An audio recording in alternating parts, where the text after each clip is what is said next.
Hi, this is Scott Garibay, and today I want to continue telling you the story that occurred in my Marvel Multiverse RPG campaign that happened in the fall of 2023. Ran this with multiple players, and we're going to pick up right where we left off last. This video, you need to watch it in context to the whole playlist.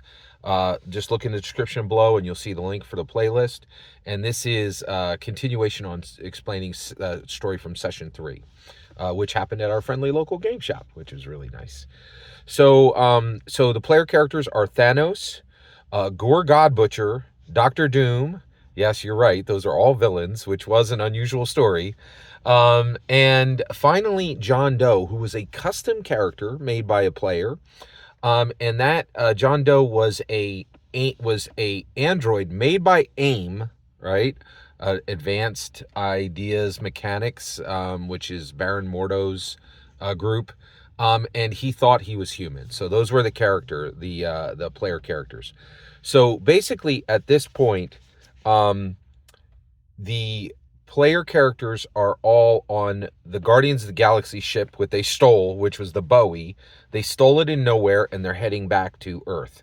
They're heading back to Earth to get any one of the Astarkian weapons. The Astarkian weapons are the mix of Uru, Odin blessed repulsor tech devices that were built for to battle the Breakers in the Fear Itself storyline, which is Marvel canon.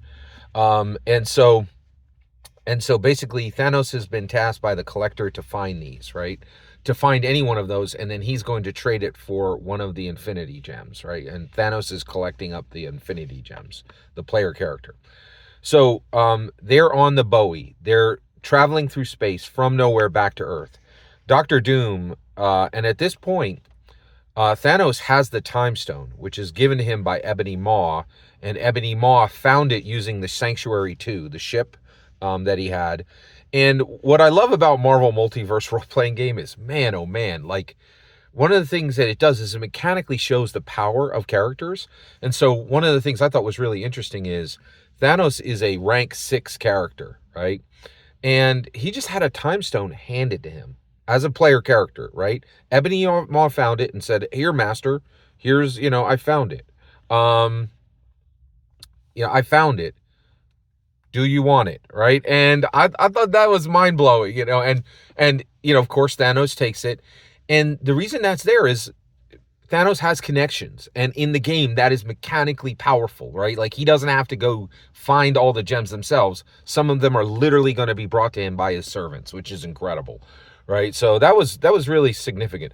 But Doctor Doom tells, he gathers everybody up, and he's like, "Listen, you guys need to listen close, man. We're heading back to Earth, and we're looking for the Astarkian weapons to trade it for an Infinity Stone. But you guys need to know, Thanos is sitting over there, and he has the first stone, which is the Time Stone. That's the first stone he's collected. It's not the first stone, right?" And he says, "But now that we have it, everybody's coming." Like, he says, "Villains, heroes, everybody's coming. Everybody's going to come for this thing. So just be aware that is happening."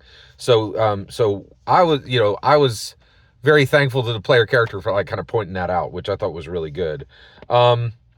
So at this point, Thanos continues, the player character is like, "I'm going to continue looking for the next location for these stones. I want to get all these stones." Another thing, boy, oh man, like, this is incredible. So there are stories that are told in the comics, and now there are stories being told at the table. There are Marvel stories, which we've been invited to mix with Marvel canon by Matt Forbeck and by Marvel itself, right? And they're saying, "Hey, use these canon characters, tell these stories," right?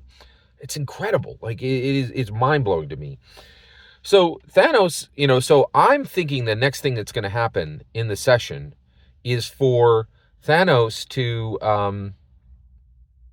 I think the next thing that's going to happen is for Thanos to go, find this Astarkian weapon, bring it back to the Collector on Nowhere, and make the trade, right? Thanos' player character begins looking for the next Time Stone, and he rolls a 616 success, right? So, and if you don't know what a 616 success is in Marvel, it's the ultimate die roll. And Matt Forbeck has done such an incredible job with this. In D&D, you roll a nat 20, right? Well, not only is there a fantastic success happening at the table, 1 out of 6 rolls, right? But there's this 616 where 2 of your dies are 6s and your fantastic die is a 1. It's a 616 success. It's bigger than a critical success. So the player rolls this 616 success and finds the location of another stone, the Soul Stone, right? So they're heading back to Earth, and the plan was for them to go to the location where the Astarchian weapon was, which Doctor Doom had not told them yet, right? And he's traveling with them because he wants to be there when they find it, right? And actually he wants to help acquire it, right? And all the other players are nervous because this is Doctor Doom. Bet, like legit, right? Unbelievable. So what really blew me away was, so basically they get back to, they're on their way back, but Thanos rolls the 616 success and realizes that, he could go get an Astarchian weapon to trade for another for the Reality Stone, which is the one that the Collector has, but he now knows where the Time Stone is because of his role. He was looking for it, right? He made a successful perception check, and which actually was a logic check, and he knows where the Time Stone is, and the Time Stone is on, and he's used his connections, he's used his resources as they're traveling from nowhere to Earth, and he finds out that the Time Stone is being kept by Reed Richards in a vault on the moon that Reed Richards created in order to hold the Time Stone there, right? And so at this point, the player characters have a conversation. They're like, well, we can go to Doctor Doom's location to get something we can trade for a stone, or we can just go to the next stone. And they all decide to go to the next stone. And that's where I'll cut this one off here, and I'll give you the rest of episode of session 3 later. I appreciate your patience, and thank you for letting me share the story. It's these stories that we tell at the table, I have to say, it's more valuable than anything I've read in a Marvel comic, because it's part me, it's part my players, and it's just a beautiful thing. Thanks for letting me share with you. Please consider liking and subscribing, and have a wonderful millennium.